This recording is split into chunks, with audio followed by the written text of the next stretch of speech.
Echo அடிக்குதா மக்கா? நான் பேசுறது டபுளா கேக்குதா? இல்லையே, பாருங்க. நான் பேசுறது டபுள் சவுண்டா கேக்குதா இல்ல கிளியரா கேக்குதா?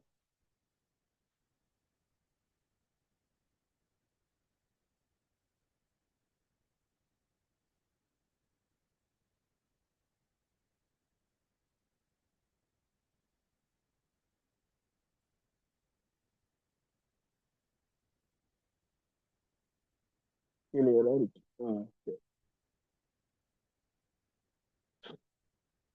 ஜாயின் பண்ணிருக்கிறதுல 27 பெச்காராக்கள் யாரு? 27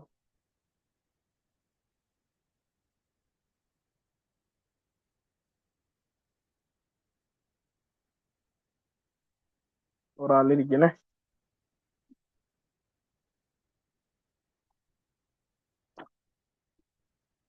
25. சரி. அப்ப நம்ம நேத்து கிளாஸ்ல முதலாவது அழகட ஆரம்பத்துல இருந்து ஸ்டார்ட் பண்ணியிருந்தேன். சரி. அப்ப ஏற்கனவே சொன்னதா முதலாவது யூனிட் வந்துட்டு எக்ஸாமுக்கு எந்த விதமான ஒரு பெரிய ஒரு தாக்கத்தையும் செலுத்த போறது இல்லை. சம்டைம் இந்த 2025ஆம் ஆண்டு நடந்த மாதிரி ஒரு எம்சிக்கு வரலாமே. 3வது எம்சிக்கு கேட்டிருந்தான் இதுல இருந்து முதலாவது யூனிட்ல இருந்து. அப்ப வழக்கமா டேர்ம் பேப்பர்ல முதலாவது யூனிட்ல இருந்து ஒரு எம்சிக்கு போடுவாங்க. ஆனா ஃபைனல் பேப்பர்ல இது வழக்கமான விஷயம் இல்லை. சரியா? அப்ப இது எங்க கேட்கிறேன்னு சொன்னா ஸ்ட்ரக்சர்ல ஒரு முதலாவது கேள்வியா வரும். சரி. அதுலயும் எதுல கேள்வி வரும் சொன்னா இப்ப நம்ம நேற்று இடையில தொடங்கிட்டு விட்டோம், அதுலதான் கேள்வி வரும். அப்ப உயிர் சிறப்பியல்புகள்.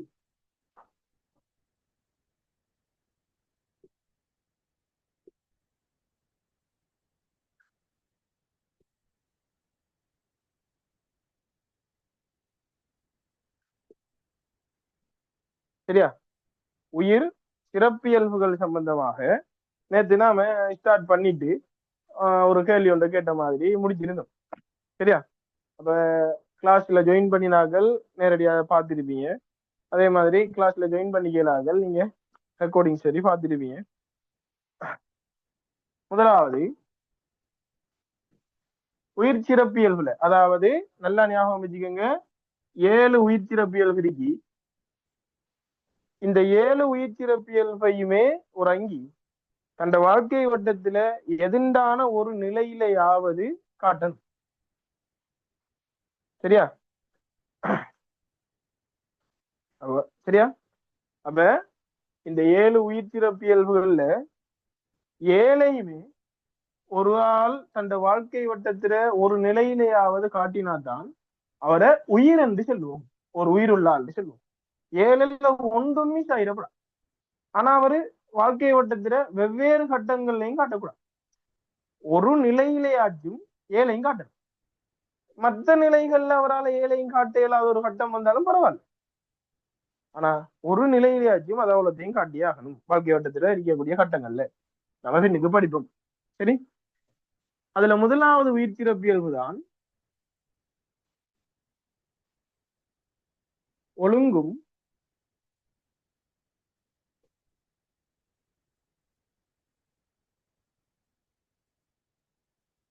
ஒழுங்கமைப்பு. சரியா? அதுல முதலாவது உயிர் சிறப்பியல்பு தாமக்கால் ஒழுங்கும் ஒழுங்கமைப்பு. அப்ப இந்த ஒழுங்கும் ஒழுங்கமைப்புன்றது என்னத்தை சொல்லுதுன்னா ரெண்டு. ஒன்று, அந்த அங்கீகரு உடலுக்குள்ள அவர் எப்படி ஒழுங்கமைக்கப்பட்டிருக்காரு, சூழல்ல எப்படி ஒழுங்கமைக்கப்பட்டிருக்காரு. சரியா? அப்ப இதுல ரெண்டு விஷயத்தை மெயின் பண்ணுவோம். ஒன்று, அவர உடலுக்குள்ள எப்படி ஒழுங்கமைக்கப்பட்டிருக்காரு, இன்னொன்று சூழல்ல எப்படி ஒழுங்கமைக்கப்பட்டிருக்காரு. அப்ப இது மிச்சம் ஆழமாக கதைச்ச விஷயம் டைவர்சிட்டி நெய்தல தான் நம்ம கூடுதலா பார்ப்போம். இப்ப உதாரணத்தை பாத்தீங்கன்னா ஒரு மூலக்கூறுல தொடங்கி, நல்லா ஞாபகம் வச்சீங்களா, ஒரு மூலக்கூறுல தொடங்கி அந்த மூலக்கூறு கல புன்னங்கமா மாறி உபகலக்கூறா மாறி அந்த உபகலக்கூறுகள் நிறைய சேர்ந்து ஒரு களத்தை உருவாக்கும். சரி, இப்ப நம்ம அவர் எழுதுவோமே.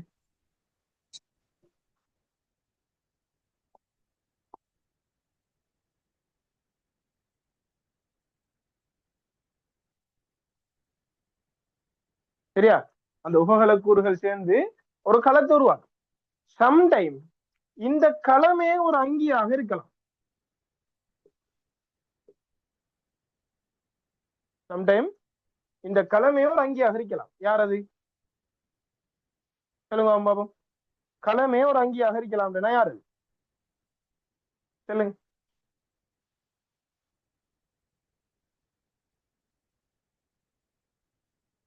களமே ஒரு அங்கியாக இருக்கலாம் அப்படின்னா யாரு? சொல்லுங்க பாபம். கொய்க்கா ஒரு ஆளாச்சும் டக்குன்னு போடும். களமே ஒரு அங்கியாக இருக்கலாம் அப்படின்னா யார் அவர்? மதுவக்களம். நுண்ணங்கிகள் என்ன? யாரு? நுண்ணங்கிகள். சரியா? அப்ப தனிக்கல அங்கிகளாக இருக்கலாம், அவர் நுண்ணங்கியா இருக்கலாம். இப்ப இந்த தனிக்கல அங்கிகள்ல தொடங்கி அவங்க சூழலுக்கு வெவ்வேறு விதத்துல கட்டமைப்புகளை உருவாக்குவார். அப்படி இல்லாட்டி இப்ப நம்மளை போல பல்கல அங்கிகளாக இருந்தா இந்த களங்கள் உங்களுக்கு தெரியும், அதுக்காண்டி நான் சோட்டால இருக்கு, களங்கள் இளையங்களாக மாறும். சரி, இந்த இளையங்கள் அங்கங்களை தோற்றுவிக்கும். இந்த அங்கங்கள் அங்க தொகுதிகளாக மாறும். இந்த அங்கங்கள் அங்க தொகுதிகளாக மாறும். இந்த தொகுதிகள் ஒரு பல்கல அங்கியை தோற்றுவிக்கும். இந்த தொகுதிகள் ஒரு பல்கல அங்கியை தோற்றுவிக்கும். சரியா மக்கால்? சரி, இது பாருங்க, அங்கிய விட்டு வெளியாயிட்டமா இல்ல இன்னமும் அங்கிக்குள்ளதான் நிக்கமா? சூழலுக்கு போயிட்டமா? சூழலுக்கு போகல. அப்ப ஒரு அங்கி தந்த உடலுக்குள்ள ஒழுங்கமைப்புகளை காட்டும், சூழல்லையும் ஒழுங்கமைப்பை காட்டும். அதுதான் நாம ஒழுங்கமைப்பு சொல்றோம். சரி, இப்ப இந்த அங்கியரு சூழலுக்கு போனார்னு சொன்னா, இந்த அங்கியரு சூழலுக்கு போனார்னு சொன்னா அங்கிகள் அல்லது தனியன்கள், ஒரு அங்கிக்கு செல்றது தனியன்,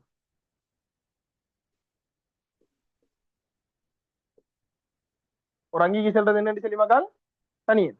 இந்த தனியன் குடித்தொகைகளை தோற்றுவிக்கும்.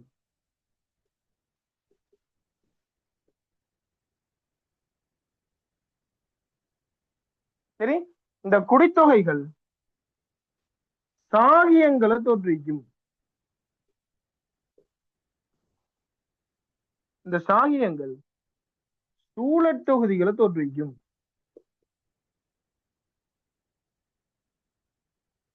இந்த சூழத்தொகுதி தான் உயிரின மண்டலம் அல்லது உயிர் கோலத்தை தோற்றுவிக்கும். சரியா மகள்?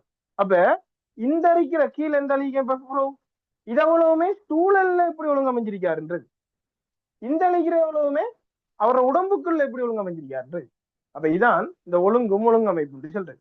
இதுல இருக்கிற ஒவ்வொன்றையும் செல்வோம் நாம ஆட்சி நிறை ஒழுங்கமைப்பு மட்டங்கள். இதுல இருக்கிற ஒவ்வொன்றையும் நாம செல்வோம் ஆட்சி நிறை ஒழுங்கமைப்பு மட்டங்கள். சரியா? சரி, இப்போ ஒரு கேள்வி உண்டு, ஏழுண்டா சொல்லுங்க.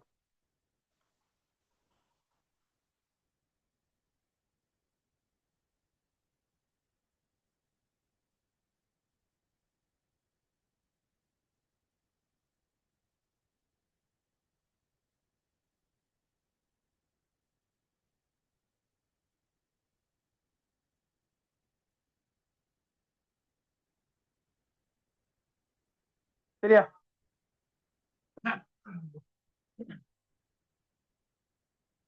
இந்த ஆட்சி நிறை ஒழுங்கமைப்பு மட்டங்கள்ல உயிருக்குரிய அறிகுறி எங்க ஸ்டார்ட் ஆகும்? ஆன்சரை போடுங்க.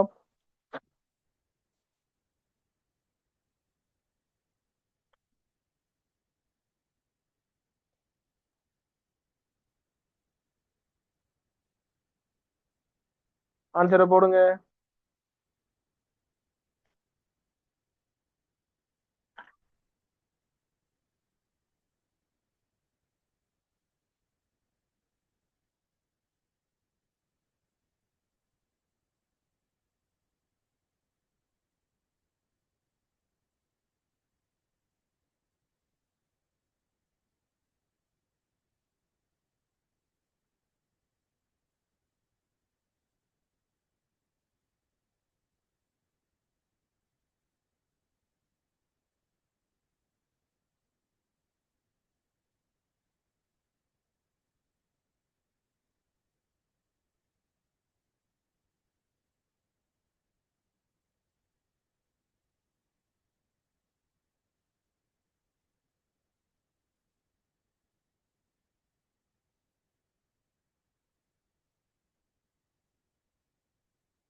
விடைகள் வந்து என்ன? செல் செல் செல் களத்திலிருந்து செல். எல்லார விடையுமே களமாகத்தான் இருக்கிறேன். எல்லார விடையுமே களம் என்று சொல்லி தமிழ் செம்மணி.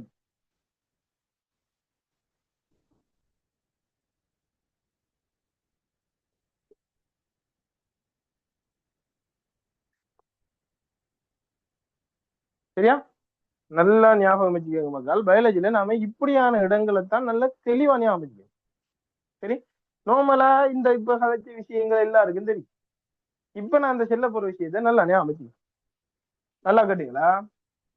களம்தான் ஒரு உயிர் உள்ள இடம். களத்துக்கு முன்னர் உள்ள எந்த ஒரு மட்டமும் உயிர் உள்ளதாக கருதப்பட மாட்டாது. உபகலக்கூறோ மூலக்கூறோ அல்லது மூலக்கூறுக்கு முன்னுக்கு இருக்கிற அணுவோ அல்லது அணுவுக்கு முன்னுக்கு இருக்கிற உபாணு துணிக்கைகளோ எதுவுமே உயிருள்ளதாக கருதப்படாது. களம்தான் உயிர்ந்து செல்ற இடத்தை முதலாக காட்டும். சரியா? ஆனா கேள்வி எது இல்லை.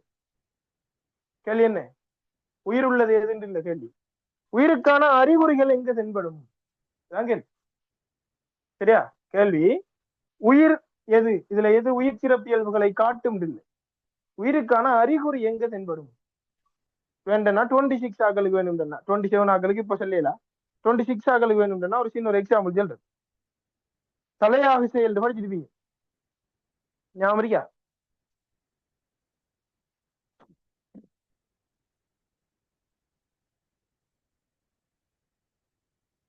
தலையாக செயல் படிச்சிருப்பீங்க. சரியா?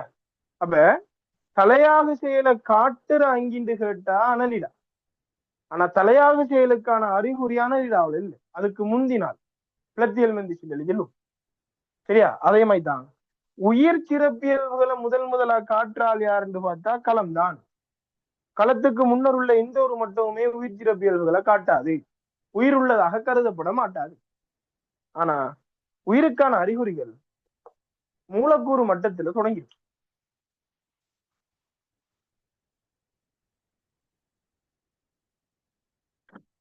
உயிருக்கான அறிகுறிகள் மூலக்கூறு மட்டத்துல தொடங்கிடும். நோட் பண்ணி மக்கா. செல்றாப்ல இல்லைங்களா? நம்மளோட நோட் காப்பி எடுங்க. நம்மளோட நோட் காப்பி எடுங்க.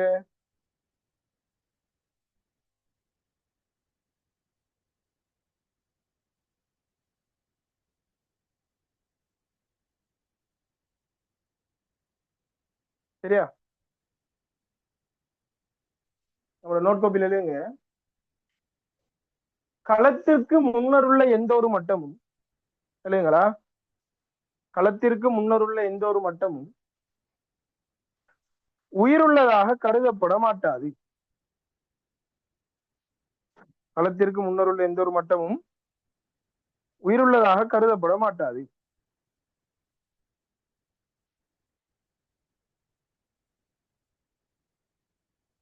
களத்திற்கு முன்னர் உள்ள எந்த ஒரு மட்டமும் உயிருள்ளதாக கருதப்பட மாட்டாது. ஆனால் மூலக்கூறு மட்டத்தில் ஆனால் மூலக்கூறு மட்டத்தில்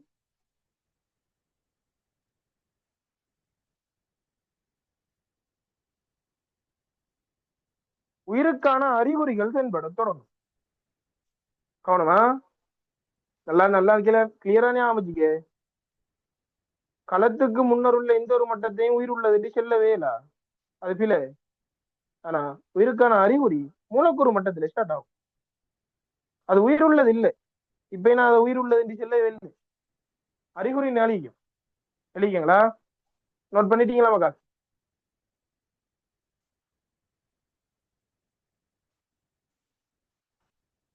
நோட் பண்ணிட்டீங்களா?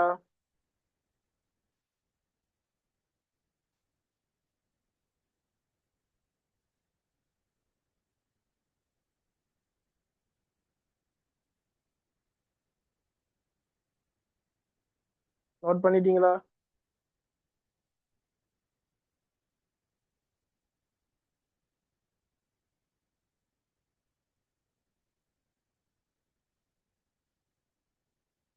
ஓ,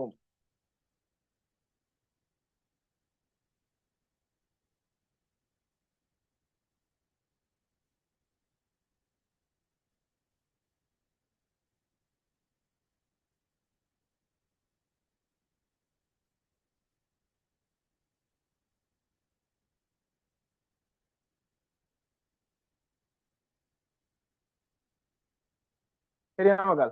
அப்ப இதுல இப்ப என்னடா பெரிய கேள்வி கேட்கலாம், இது யோசிச்சிருப்பீங்களே, இதுல என்ன கேள்வி கேட்கிறேன். அப்ப இதுல கேட்கக்கூடிய மேக்சிமம் ஒரு ட்ரிக்கியான கேள்விண்டா இதைதான் கேட்கலாம். சரியா?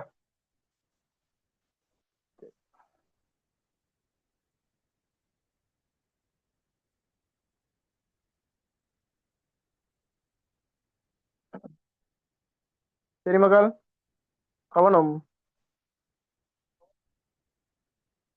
அப்ப எல் எல்லா விஷயத்தையுமே நாம ஆழமா தெளிவா விளங்கி எடுத்துட்டோம் சொன்னா அவரு அதுல வர நம்மள பிளெடுக்க வைக்கல.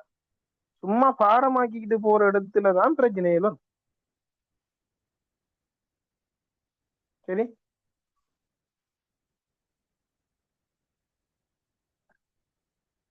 சரி. அப்ப இவ்வளவுதான் உங்களுக்கு ஒழுங்கமைப்பு சம்பந்தமா தெரிய வேண்டியது. இதுல இருக்கிற ஒவ்வொரு இடத்தையும் தான் நம்ம சொல்றது ஆட்சி நிறை ஒழுங்கமைப்பு மட்டங்கள். இது ஒரு ஆட்சி நிறை ஒழுங்கமைப்பு மட்டம், அதுல பேரும் உலகுறு. இது ஒரு ஆட்சி நிறை ஒழுங்கமைப்பு மட்டம், அதுல பேரு உலகுறு. இது ஒரு ஆட்சி நிறை ஒழுங்கமைப்பு மட்டம், அதுல பேரு களம்.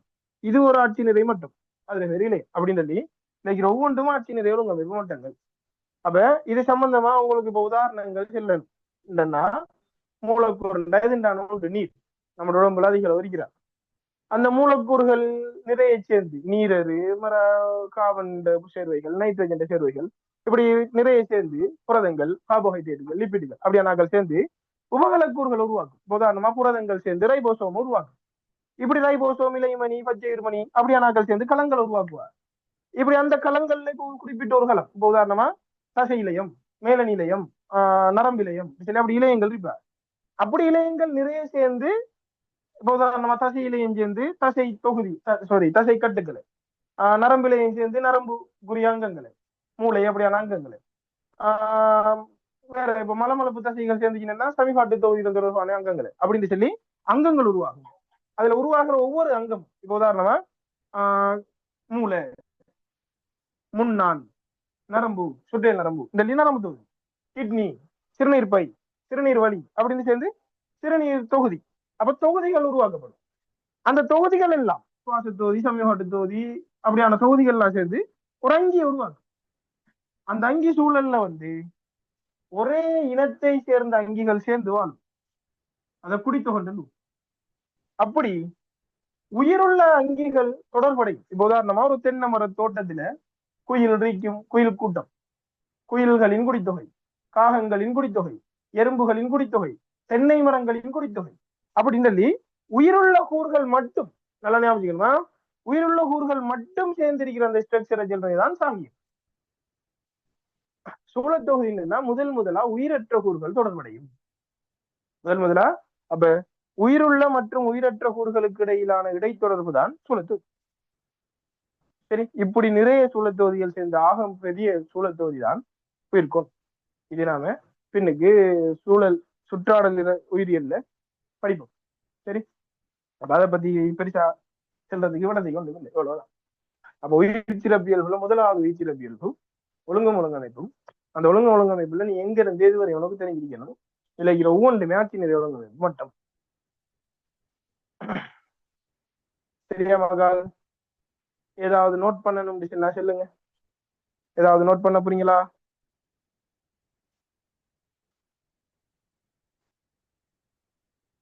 ஏதாவது நோட் பண்ணணுமா?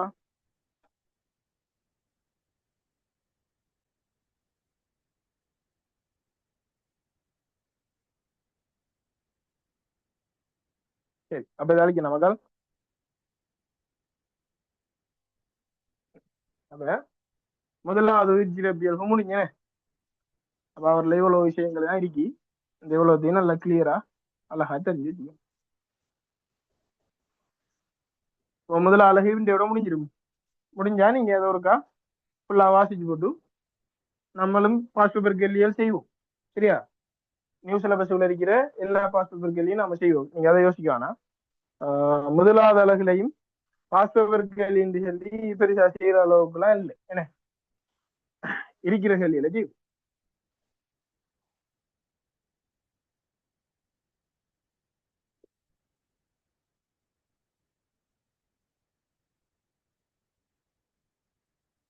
சரியா? முதலாவது ஒரு விஷயத்துக்கு நீங்க கவரேஜ் சரியா இருக்கியா மக்கள்? எழுதுறது கதைக்கிறது எல்லாம் கிளியரா கேக்குதா, விளங்குதா?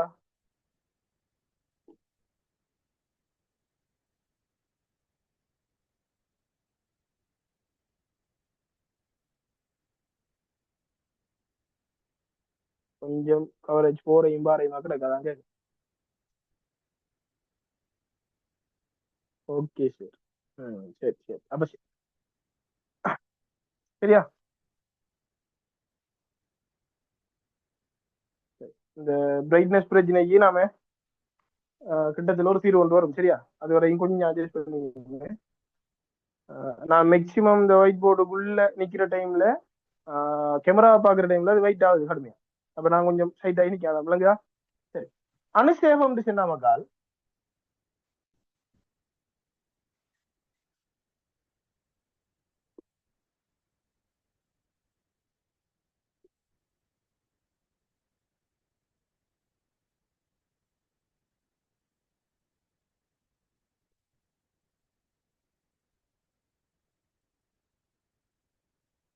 சரியா? அனுசேபம் சொன்னா ஒரு உயிரங்கிக்குள்ள நடக்கிற எல்லா இரசாயன செயற்பாடுகளையும் ஒட்டு மொத்தம் தான் அனுசேபம். சரி? ஒரு ஒரு உயிரங்கிக்குள்ள நடக்கிற எல்லா இரசாயன செயற்பாடுகளையும் ஒட்டுமொத்தம் ஃபுல்லா. இந்த முறை 2025ஆம் ஆண்டு பேப்பர்ல நீங்க பாத்தீங்களே இல்லையா, ஒரு கூற்றொன்று சொல்லியிருந்தாங்க. அனுசேபம் சொன்னா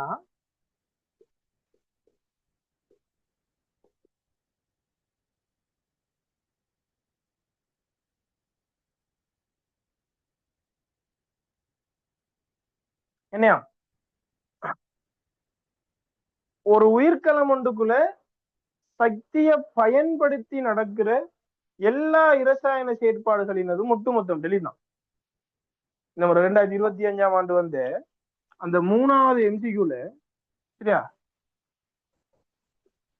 3வது எம்சிக்யூல சொல்லியிருந்தான், சக்தியை பயன்படுத்தி நடக்கின்ற எல்லா செயற்பாடுகள் இரசாயன செயற்பாடுகளின் ஒட்டுமொத்தம் தான் அனுசேபமாம் இருந்தான். அப்ப இது சரியா, இந்த கூற்று சரியா கேட்டா நல்லா கிளியரா விளங்குது. என்னது இல்ல, அது சக்தியை பயன்படுத்தி நடந்தாலும் சரி, சக்தியை பயன்படுத்தாம நடந்தாலும் சரி, எல்லா இரசாயன செயற்பாடுகளையும் சேர்த்தாத்தான் சரி. நீ சக்தியை மட்டும் பயன்படுத்துறத மட்டும் எடுக்க இயலுமா? இல்ல. அப்ப அனுசேபங்கள் 2 வகைப்படும். ஒன்று அவசேபம், இரண்டாவது உட்சேபம். இங்க பாருங்க, உட்சேபம் சொன்னா உள்ளுக்கு உள்ளே, அவ சொன்னா வெளியே. அப்ப இதுல சக்தி வெளியேறும் மகள். அப்ப இங்க சக்தி சக்தி வெளியேறும். இங்க சக்தி உள்ளே பயன்படுத்தப்படும். அப்ப சக்தி வெளியேறுதுன்னு சொன்னா என்ன நடந்தா வெளியேறும்? சக்தி வெளியேறுதுன்னா என்ன நடந்தா வெளியேறும்? பதார்த்தங்கள் உடைக்கப்படணும். சக்தி பயன்படுத்தப்படும் சொன்னா எப்ப பயன்படுத்தப்படும்?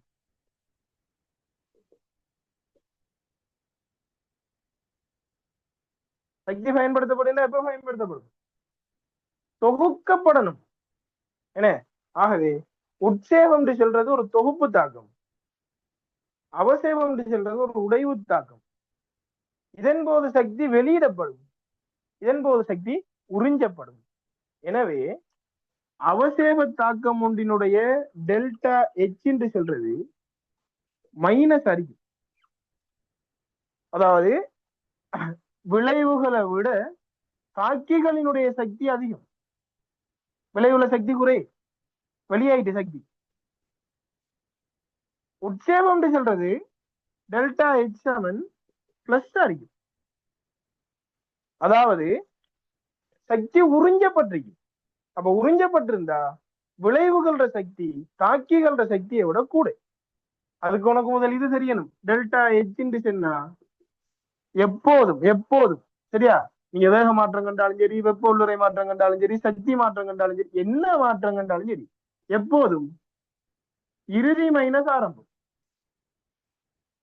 அப்ப இறுதி இங்க என்னன்னா விளைவு, விளைவுகளின் மொத்த சக்தி ஆரம்பம் சொல்றது இங்க தாக்கி. அப்ப விளைவுல இருந்து இப்ப தாக்கியங்கள் என்ன சமன்பாட்டுக்கு சரியா, டெல்டா எச் காண்றது சரிதானே? அப்ப டெல்டா எச் காண்றதுக்கு எப்பயுமே நீ விளைவுல இருந்து தாக்கிய கழிக்கணும். அப்ப தாக்கிய கழிக்கக்குள்ள இங்க விளைவுகளின் சக்தி குறையரிக்கும். அப்ப மைனஸ் என்னன்னா வெளியாயிட்டு சக்தி. இங்க தாக்கிகளின் சக்தி கூட இருக்கும், சாரி விளைவுகளின் சக்தி கூட இருக்கும், என்னன்னா உறிஞ்சிருக்கை சக்தி. அப்ப இது பிளஸ் உறிஞ்சிருக்கை வெளியாக்குறை. அப்ப சக்தியை பயன்படுத்துற தாக்கம் மட்டும்தான அணுசேப தாக்கம்? சொல்லுங்க அம்மா. சக்திய உறிஞ்சிற சக்திய பயன்படுத்துற தாக்கம் மட்டும்தானா அணுசேப தாக்கம்? சொல்லுங்க சொல்லுங்க. சக்தியை பயன்படுத்துற சக்தியை உறிஞ்சிற தாக்கம் மட்டும் அணுசேப தாக்கம்.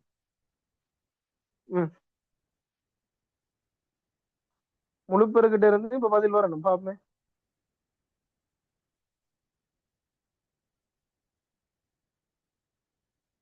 ஜாயின் பண்ணிக்கிற எல்லாரும் ஆன்சரை போடுங்க. சக்திய சாரி இந்த சக்தியை பயன்படுத்தினா மட்டுமா அது அணுசேப தாக்கம்? 2025ஆம் ஆண்டு 3வது எம்சிக்குள்ள வந்த கூற்று. சொல்லுங்க.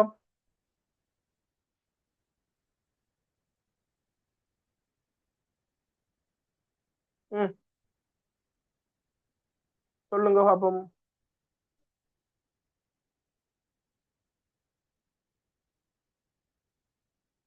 சக்தியை பயன்படுத்தினா மட்டுமா அது அணுசேப தாக்கம்? இல்லைன்னு அப்ப ஒரு ஆள் போட்டிருக்கீங்க. எல்லாரும் ஆக்டிவ் அறிக்க பாருங்க. நான் சொல்லியிருக்கேன், நேத்தும் சொல்லியிருக்கேன், ஆக்டிவ் அறிக்கணும் கிளாஸ்ல சரியா. அப்பதானே நீங்க கேட்டுருக்கீங்கன்ற அந்த இன்ட்ரெஸ்ட் ஒன்று இருக்கும். சரி அப்ப மகால் இப்ப என்ன சக்தியை பயன்படுத்தினாலும் அணுசேபம் தான், ஆனா அது உட்சேபம். சக்தியை வெளியிட்டாலும் அது அணுசேபம் தான், ஆனா அது அவசேபம். ஆகவே இந்த கூற்றுப்பில் சரி. அப்ப தொகுப்பு தாக்கம் சொன்னா இப்ப இதுக்கு நான் உதாரணம் சொல்ல தேவையில்ல, எவ்வளவு தொகுப்பு தாக்கம்லாம் நீங்க படிச்சிருக்கீங்க. உதாரணமா அமினோ அமிலங்களை புரதமாக்குற தொகுப்பு, கொழுப்பு அமிலங்களையும் கிளிசரோலையும் கொழுப்புகளாக மாத்துற தொகுப்பு, ஒரு சர்க்கரைட்டுகளை பல் சர்க்கரைட்டுகளா மாத்துற தொகுப்பு, உடைவு தாக்கம்னா மாறி குளுக்கோசரை உடைச்சி நீர் CO2 நீரையும் சக்தியையும் பிறப்பிக்குது உடைவு. அப்ப குளுக்கோஸை உடைக்கிறதுல இருந்து ATP உற்பத்தி செய்யறது படிச்சிருப்பீங்க கலச்சுவாசத்துல, படிச்சதால சொல்றேன் சரியா. அடுத்து அதே மாதிரி புரதத்தை உடைச்சு அமினோ அமிலங்கள் எடுப்பீங்க பின்னுக்கு 4வது எல்லாம் 5வது அளவுல சமிபாட்டில் எல்லாம் பார்ப்போம். அப்ப உடைவு தாக்கம் சொல்றது பெரிய சிக்கலான மூலக்கூறுகளை எளியவையா மாத்துறது. உட்சேபம் சொல்றது தொகுப்பு தாக்கம் சொல்றது எளிய ஆட்களை சிக்கலானதா மாத்துறது. சரியா. அப்ப இவ்வளவுதான் உனக்கு அணுசேபம் ரீதியாக தெரிய வேண்டியது. சரியா மகால். அப்ப இப்ப நாம கழிச்சிட்டு போகலையோ ஒருத்த கேள்வியும் சேர்த்து என்ன கழிச்சிட்டு போறோம். அது இந்த முறை கடைசியா நடந்து போயிருந்தேன். அப்ப நாங்க எப்படியே எல்லாத்தையும் சேர்த்து கழிச்சிட்டு போயிடுவோம். நீங்க கவனமா அதை பார்த்துக்கிட்டு அந்த விஷயங்களை தேடி தேடி செஞ்சுக்கிட்டீங்கன்னா இதான் கடைசி சான்ஸ் உங்களுக்கு. இப்ப நீங்க படிக்காம விட்ட செக்ஷன்களை கூட இதுல ஒரு ரிவைஸ் பண்ணி இப்ப எல்லாமே நான் ஆழமா தானே சொல்றேன், ஒன்றை இடையில விட்டுட்டு போகுது. அப்ப இந்த சான்ஸையும் மிஸ் பண்ணிடாம ஒழுங்கா படிங்க, அன்றைக்கு அதை பார்த்து முடிச்சிருங்க. சரியா. அப்ப அடுத்த 3வது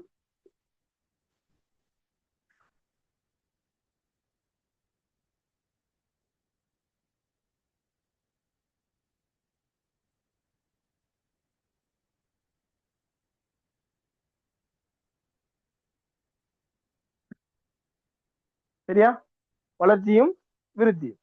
மகால் வழக்கமா என்ன செய்வான்னு சொன்னா இந்த உயிர் சிறப்பியல்புகள்ல ஒரு 3 இயல்புகளை தந்துட்டு அதுல டெபினிஷன் கேட்பான்.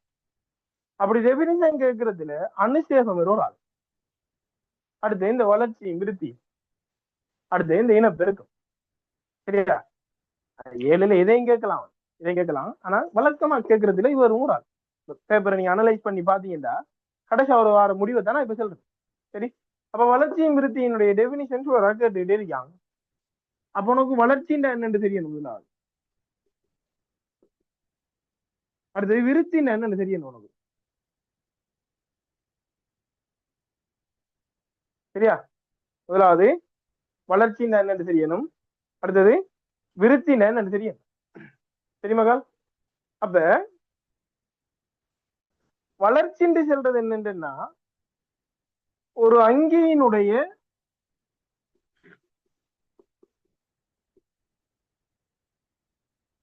உலர் திணிவுல ஏற்படுற அதிகரிப்பு இல்ல மீளாத அதிகரிப்பு. இது முக்கியம். என்ன சாமா, இந்த மீளாத அதிகரிப்புன்றே முக்கியம். ஏன்னா அந்த 25ஆம் ஆண்டுல ஒரு கேள்வி வந்திருக்குன்னு சொன்னல, இந்த முறை கடைசியா நடந்து பேப்பர்ல இந்த 2025ஆம் ஆண்டு வந்த 3வது MCQல அவன் என்ன செஞ்சிருக்கான் தெரியுமா, இதை விட்டுட்டு உலர் திணிவில் ஏற்படும் அதிகரிப்புன்னு ஓட்டியான். அப்ப இன்னைக்கு படிக்கக்குள்ளே நான் விளங்கிடணும், இது முக்கியம். எனக்கு நான் படிக்கக்குள்ளே விளங்கிடணும், உலர் திணிவில் ஏற்படும் அங்கி ஒன்றின் உலர் திணிவில் ஏற்படும் மீளாத அதிகரிப்பு, இதனைக்கு விளங்கிடணும் படிக்கக்குள்ளே. அப்ப நான் அந்த கூட்டு ஈஸியாக கடந்து வைத்துடலாம். அதே மாதிரி விருத்தின்னு நமக்கால்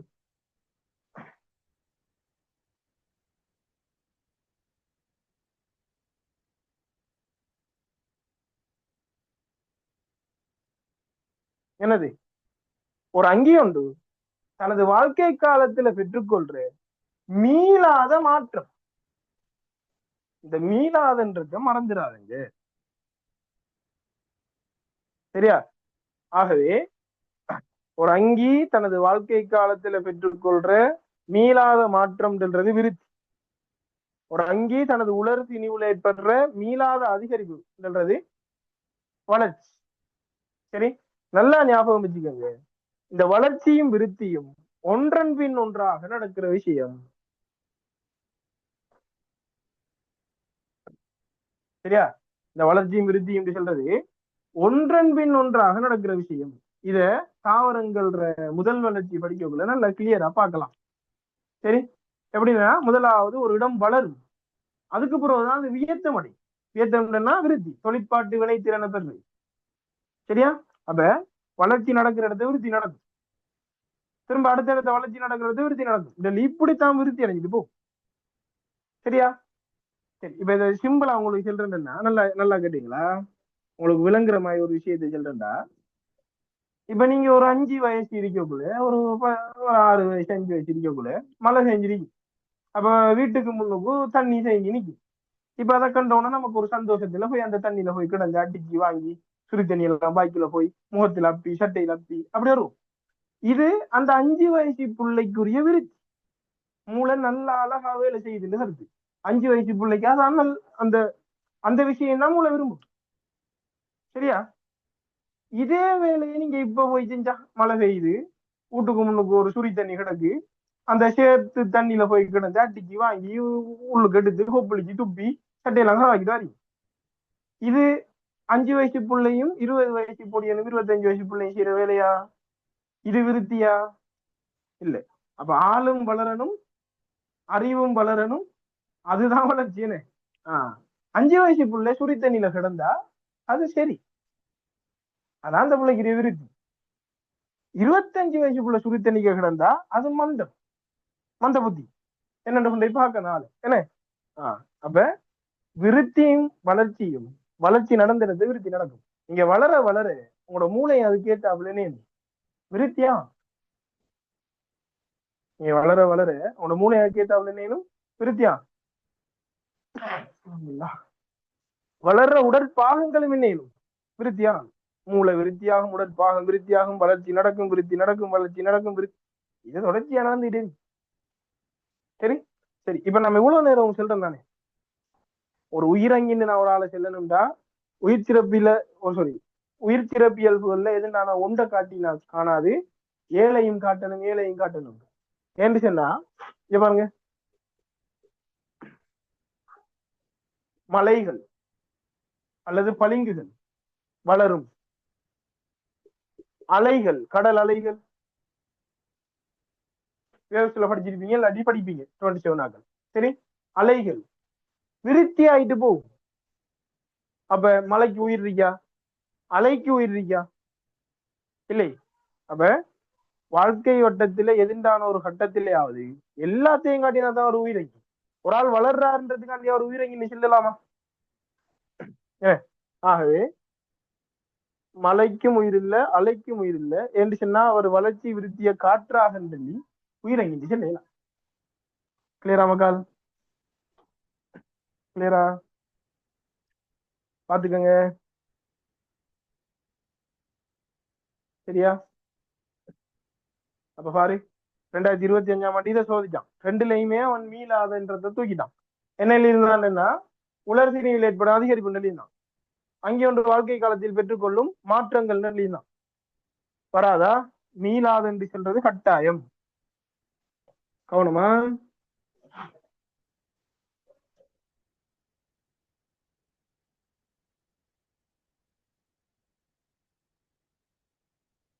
சரி, அடுத்து பாருங்க மகால்.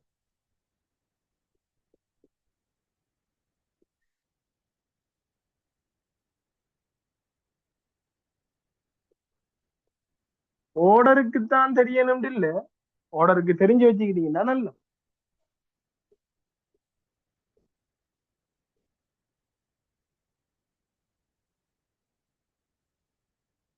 உறுத்துணர்ச்சியும் இயை பார்க்கணும்.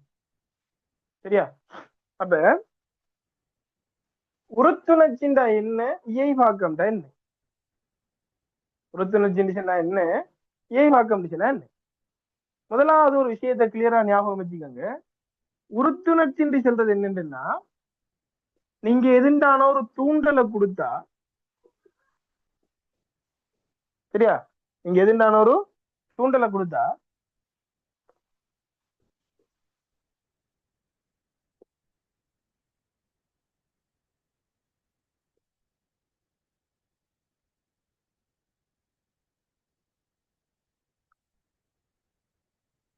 ஒரு 2 நிமிஷம் தான்.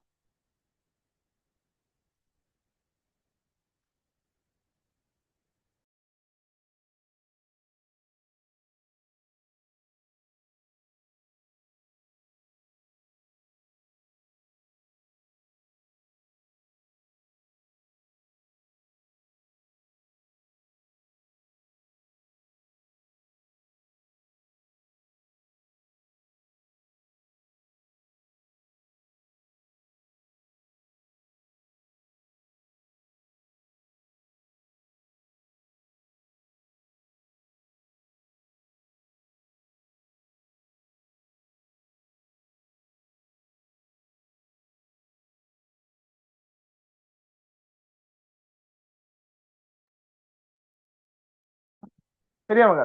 அப்ப உறுத்துணர்ச்சி சொன்னா தூண்டல்களுக்குரிய பொருத்தமான துலங்களை காட்டுறது. இப்ப உதாரணத்துக்கு என்ன இருந்துச்சுன்னா, இப்ப உன்னை நோக்கி ஏதாவது ஒரு ஆபத்து வருதுன்னா அந்த ஆபத்துல இருந்து உன்னை பாதுகாக்கிறதுக்குரிய வேலையை நீ செய்யணும். அதான் ஒரு துணர்ச்சி.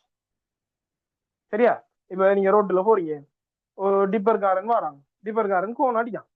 ஆக்களை கண்டவுடனே, சும்மா சாதாரண மனிதர்களை கண்டவுடனே டிப்பர்காரனுக்கு ஒரு அவதி ஒன்று வரும், என்ன நான் ஒன்று செய்யணும். அப்ப உடனே என்ன கோன் ஒன்று அடிக்கான். இப்ப நீங்க டென்ஷன் ஆயிடுவீங்க. டென்ஷன் ஆயினா என்ன செய்யணும்? பஸ்ல அந்த டிப்பர்ற பக்கம் பாயணுமா, இல்ல அந்த பஸ்ல இருந்து டிப்பர்ல இருந்து விலக்கி பாயணுமா?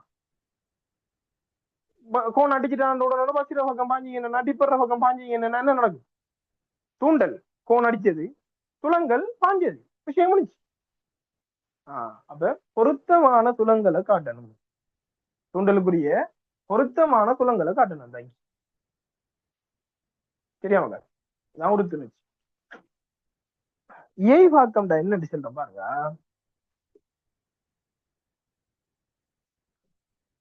ஏய் பாக்கம் சொல்றது என்னண்டா,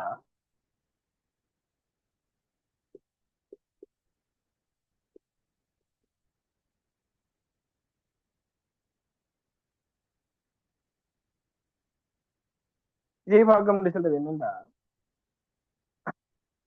உங்களோட புறச்சூழல் என்னதான் மாறினாலும், உங்களோட அகச்சூழல்ல இருந்து என்ன தூண்டல் வந்தாலும், உங்களோட உடம்பினுடைய சில நியம பெருமானங்கள் இருக்கு. இப்ப உதாரணமா, மனிதன் உடல்ற வெப்பநிலை 37 பாகை செல்சியஸ் அண்ணலவா? சரியா? அண்ணலவா 37 பாகை செல்சியஸ். ஒரு மனிதன் குருதி குளுக்கோஸ் மட்டம் 110 மில்லிகிராம்.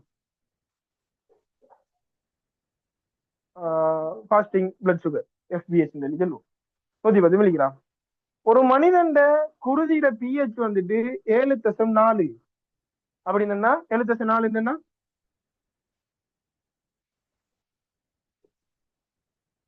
அண்ணளவா நடுநிலை. சரியா? அப்ப ஒரு மனிதனுடைய குருதியில pH வந்துட்டு அண்ணளவா நடுநிலை. ஒரு மனிதனுடைய ஓர் சீர்திர நிலையில 37 பாகை செல்சியஸ் வெப்பம்னா வெப்பம் 37 பாகை செல்சியஸ்லயே மெயின்டைன் பண்ணப்படணும். குருதி குளுக்கோஸ் மட்டம் 110 என்னன்னா குருதி குளுக்கோஸ் மட்டம் 110லயே மெயின்டைன் பண்ணப்படணும். மனுஷனுடைய குருதி அமுக்கம் வந்துட்டு 80க்கு 120 இருந்துச்சுன்னா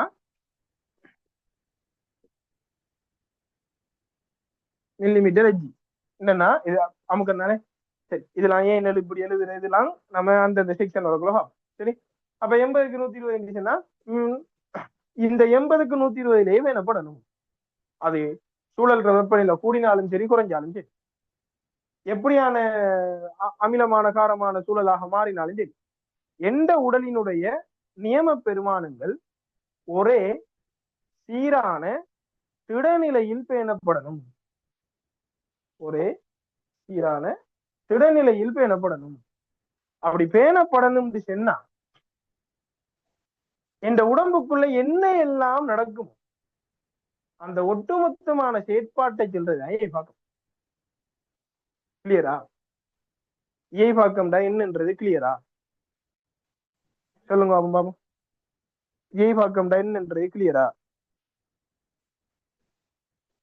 என்ன விஷயத்தை பிடிச்சிக்கிட்டீங்களா?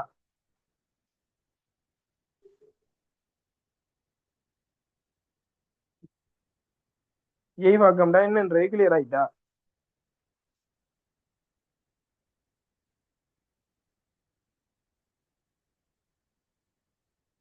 சொல்லுங்க பாபா.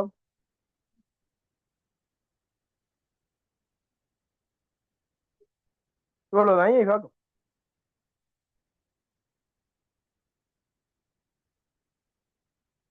ரிப்ளை பண்ணுங்க மக்கள் பாப்போம். ஆக்டிவா தான் இருக்கீங்களான்னு பாப்போம்.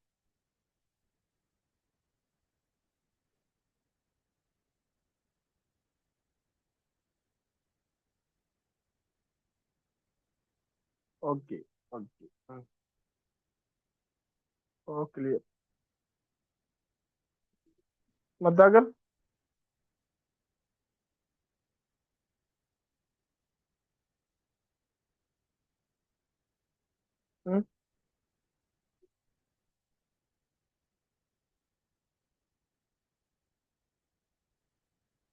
சரியா? அப்ப ஏய் பாக்கம்டா சிம்பிளா ஞாபகம் வச்சுக்கோங்க. உங்களோட உடல்ற சில நியம பெருமானங்கள் இருக்கு. அது வெளிச்சூழல் என்னதா மாறினாலும் உங்களோட அகச்சூழல் ஒண்ணு இந்த அகச்சூழலை மாற விடப்படாது. அதுக்கு பேர் தான் ஓர் சீர்திட நிலை. இந்த ஓர் சீர்திட நிலையை பேன்றதுக்காக இப்ப சும்மா சிம்பிளா சொல்ல பாருங்க, வெயில் காலம் வந்தா வேர்க்கும், மழை காலம் வந்தா நடுக்கும். வியர்க்கிறதும் இயல்பாக்கம் தான், நடுக்கிறதும் இயல்பாக்கம். சிம்பிளா அவ்வளவுதான். உன்னோட உடல்ற வெப்பநிலையை கூடையும் விடப்படா, உன்னோட உடல்ற வெப்பநிலையை குறைய விடப்படா. இதுக்காக உங்க உடம்புக்குள்ள என்னையெல்லாம் நடக்குதோ அந்த அவ்வளோத்தையும் சேர்த்து சொல்றதுதான் இயல்பாக்கம். இந்த முறை கேள்வி என்ன கேட்டிருந்தாங்கன்னா, இங்க வந்த போது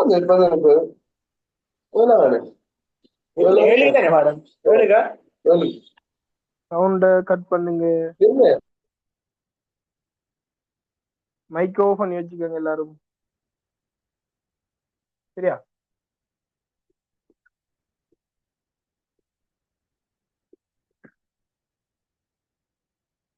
சரியா?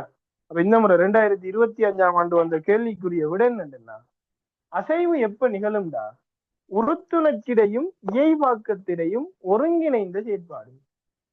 சரி, இப்ப உங்களுக்கு ஒரு பிரச்சனை வருது, ஒரு ஆக்சிடென்ட் ஆக போகுது, என்னன்னா ஏதோ ஒரு உங்கள் சார்பாக நான் ஒரு பிரச்சனை வர போயிருந்தேன்னா இயைபாக்கம் வேலை செய்யும். அதுக்கு உறுத்துணர்ச்சி மூலமாக துலங்கல் காட்டப்படும். அந்த துலங்கல்ற வெளிப்பாடாக ஏதோ ஒரு அசைவு இருக்கும். சரியா? அது உங்களோட ஒட்டுமொத்தமான பொடிப்பாட்டுமா செய்யலாம், அல்லது உங்களோட உடலுக்குள்ள எதிர்ந்தான ஒரு அங்கமா செய்யலாம், அல்லது உங்களோட உடலுக்குள்ள எங்கேயாச்சும் ஒரு தசை தொகுதிகள் சுருங்கி விரியலாம். ஏதோ ஒரு அசைவு. சரி, இங்க மென்ஷன் பண்ணினது அங்கியினுடைய அசைவு தான். ஆனா எங்கேயோ ஏதோ ஒரு அசைவு ஒன்று இருக்கும். அது உறுத்துணர்ச்சியை இயைபாக்கத்திலையும் ஒருமித்த விளைவாக இருக்கு. நோட் பண்ணுங்க மக்கள். அப்ப இந்த 25ஆம் ஆண்டு சாரி அந்த 2025 கேள்வியில தேர்ட் எம்சிக்கு இதைத்தான் சொல்லு.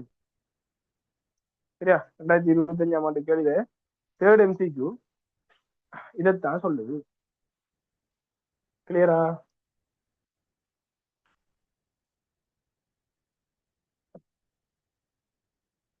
இப்ப 4 உயிர் சிறப்பியல்புகள் பார்த்துட்டோம்.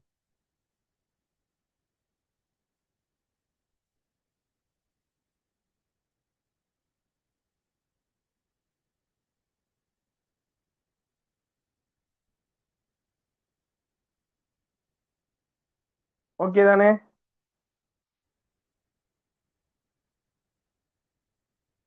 அப்ப நான் இதை அழிக்க.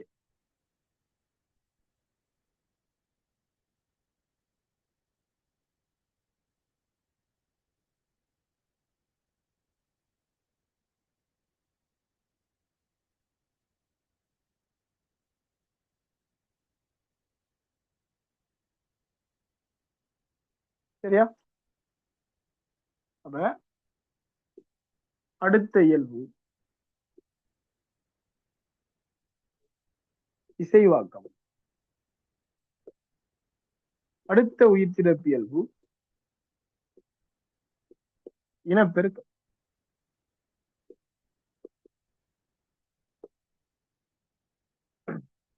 சரியா மக்கா?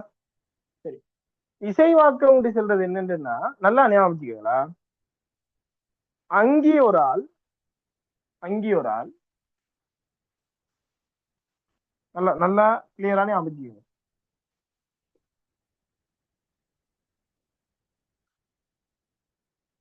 அங்கியர் ஒரு ஆள் தனது நிலவுகையை உறுதிப்படுத்துறதுக்காக எப்ப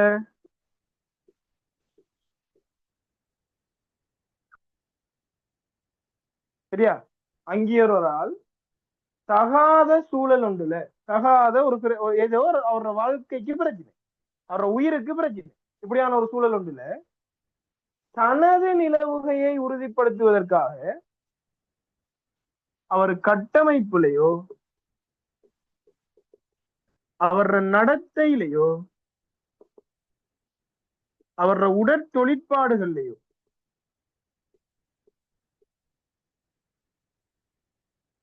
சரியா, அவர கட்டமைப்பிலேயோ அவர நடத்தையிலேயோ அவரோட உடற்தொழிற்பாடுகள்லயோ ஏதாவது மாற்றத்தை காட்டினார்.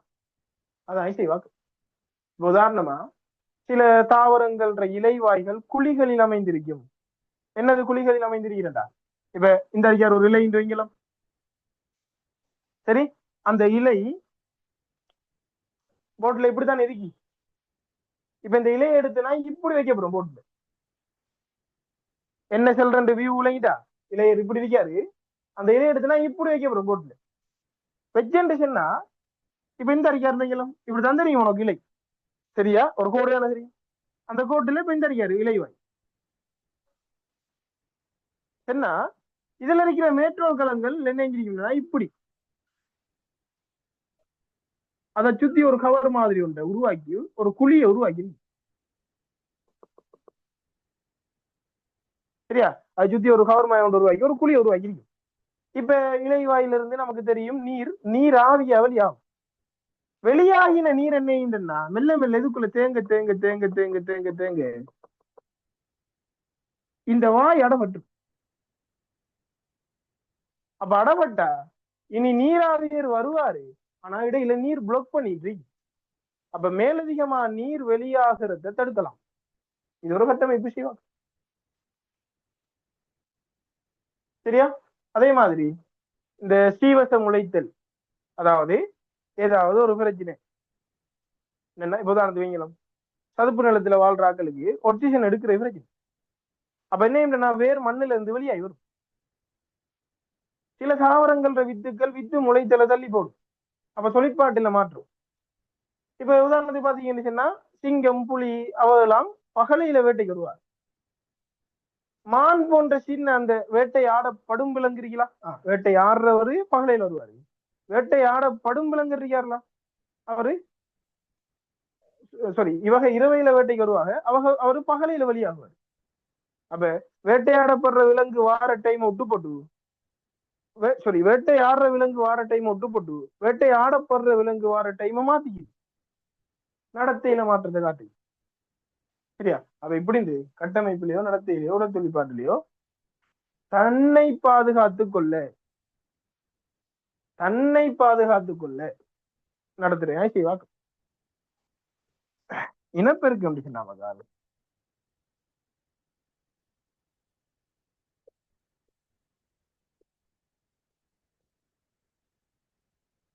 அங்கி ஒன்று தனது இனத்தின் நிலவுகையை உறுதிப்படுத்து. இவரு அவரை பாதுகாக்கிறது. இது தன்னை இனத்தை உறுதிப்படுத்துற நிலவுகை. அடுத்தடுத்த சந்ததி வரணும். அப்ப இது ஒரு சுயநலமான விஷயம். ஆனா இது ஒரு பொதுநலமான விஷயம். என்ன? அப்ப இவரு தன்னை மட்டும் பார்க்காரு. இது தன்னை இனத்தையே பாதுகாக்க பாக்கு. அப்ப தனது இனத்தின் நிலவுகையை உறுதிப்படுத்து தன்னை ஒத்த எச்சங்களை தோற்றுவிக்கிற செயல்முறைதான் இனப்பெருக்கம். இதை மறந்துடான்.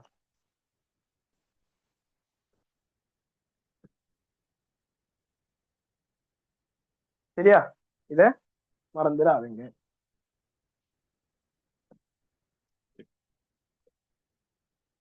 அடுத்த விஷயம் தான் இந்த நாம போட்ட ஒவ்வொன்றுமே ஒரு அலகுகள். சரியா? இனப்பெருக்கம் ஒரு செக்ஷன் 5வது அலகுல, இசைவாக்கம் ஒரு செக்ஷன், இயைவாக்கம் ஒரு செக்ஷன், வளர்ச்சியும் விருத்தியும் ஒரு செக்ஷன். அதே மாதிரி தான்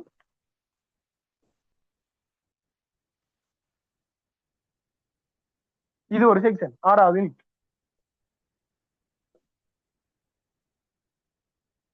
பயாலஜில வேற என்ன படிக்கிறேன் இதுல தான் படிக்கும். சரியா? தலைமுறை உரிமையும் கூர்ப்பும் அல்லது பாரம்பரியமும் கூர்ப்பும். சரியா? அப்ப நேத்து நாம சொல்லிப்போம் உயிர் சிறப்பு இயல்புகள் எல்லாத்தையுமே ஒரு அங்கில பார்த்துடலாம். ஏன் ஒழுங்கமைப்பை கூட பார்த்துடலாம். ஆனா எல்லாம் ஞாபகம் வச்சுக்கோங்க, தலைமுறை உரிமையின் கூர்ப்பையும் ஒரு அங்கியில பார்க்கலாம். தலைமுறை உரிமையின் கூர்ப்பையும் ஒரு அங்கியில பார்க்கலாம். ஏன்னு சொன்னா தலைமுறை உரிமை என்று சொல்றது ஒரு இயல்பு அடுத்த சந்ததிக்கு கடத்தப்படுறது. கூர்ப்புண்டு சொல்றது அப்படி தொடர்ச்சியா நடக்க நடக்க நடக்க நடக்க நெடும் காலத்துக்கு புறவு நல்லா மில்லியன், ஒரு கூர்ப்பு நடக்கிறது மில்லியன் கணக்கான வருஷம் போகும். சரியா? நெடுங்காலத்துக்கு பிறகு அந்த அங்கியில் இல்லை, அந்த அங்கியின் குடித்தொகையில் ஏற்படுகின்ற, அந்த அங்கிட குடித்தொகையில் இருக்கிற அங்க ஏற்படுற பிறப்புரிமை மாற்றம் தான் கொடுக்கும். சரியா? நல்லா ஞாபகம் வச்சுக்கோங்க. கூர்ப்புல நீங்க ரெண்டு விஷயமே பண்ணணும் மக்கள்.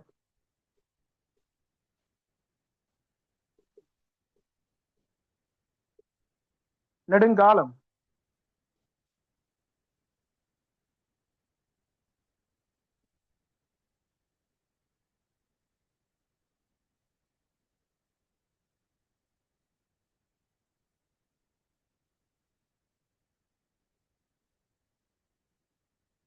சரியா? நீங்க கூர்ப்புண்டு சொன்னா ரெண்டு விஷயம் கட்டாயம் ஞாபகம் வச்சுக்கோங்க. ஒன்று, அது நெடுங்காலத்திற்கு மேலாக நடக்கணும். ரெண்டாவது, குடித்தொகையின் பிறப்புரிமை அமைப்புல மாற்றம் வரணும். இங்க பாரு, இங்க பாரு, அந்த அங்கில இல்ல, அந்த அங்கில இல்ல. இனப்பெருக்கத்தை ஒரு அங்கில பார்க்கலாம், இலிங்கம் இல்முறை இனப்பெருக்கம். இசைவாக்கத்தை ஒரு அங்கில பார்க்கலாம், உறுத்துணர்ச்சியை இயைவாக்கத்தையும் ஒரு அங்கில பார்க்கலாம். அதே மாதிரி அனுசேபத்தை ஒரு அங்கில பார்க்கலாம், ஒழுங்கமைப்பை கூட ஒரு அங்கில பார்க்கலாம். ஆனா நீ கூர்ப்ப கடைசி வரையும் பாக்கல. அதுக்கு அடுத்த குடித்தொகைகள் நெடுங்கால மாற்றம் வேணும். தலைமுறை உரிமையை பாக்குறேன்டா, அடுத்த சந்ததி வேணும். சரியா? நீங்க 6வது அளவு படிக்கக்குள்ள விளங்கும். ஒரு ஒரு அங்கி, இப்ப ஒரு அங்கி இன்னொரு எச்சத்தை தோற்றுக்கின்றா, அந்த ஒரு எச்சத்துல கூட சரியா தெளிவா பாக்கல. அதுக்கு நிறைய எச்சம் பார மாதிரி செட் பண்ணணும், நிறைய ரிசல்ட், இப்ப நிறைய பரிசோதனை செஞ்சு நிறைய ரிசல்ட் எடுக்கணும். எடுத்து ஒவ்வொன்றையும் ஒப்பிட்டு தான் முடிவுக்கே வரலாம். சரியா? அப்ப அந்த அளவுக்கு தலைமுறை உரிமையில அடுத்த அங்கில தங்கி இருக்காது, அடுத்த அங்கி வரணும், அடுத்த சந்ததி வரணும். சரியா? அப்ப இவ்வளவுதான் விஷயம். அதுல கூர்ப்புண்டா இந்த ரெண்டு விஷயத்தையும் மறந்துடாங்க. சரி? அப்ப இசைவாக்கம் செல்றது தனது நிலவுகையை உறுதிப்படுத்துறது, இனப்பெருக்கம் செல்றது தனது இனத்தின் நிலவுகையை உறுதிப்படுத்துறது. சரியா? உயிர் சிறப்பியல்புகள் கிளியரா? விளங்கிட்டா? விளங்கினா ஒரு ரியாக்ஷன் உண்ட போடுங்க பாப்போம். பாப்போம் இமோஜி உண்டு.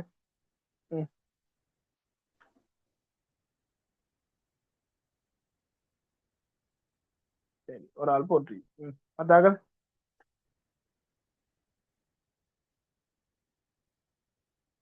மத்தாக்கள்.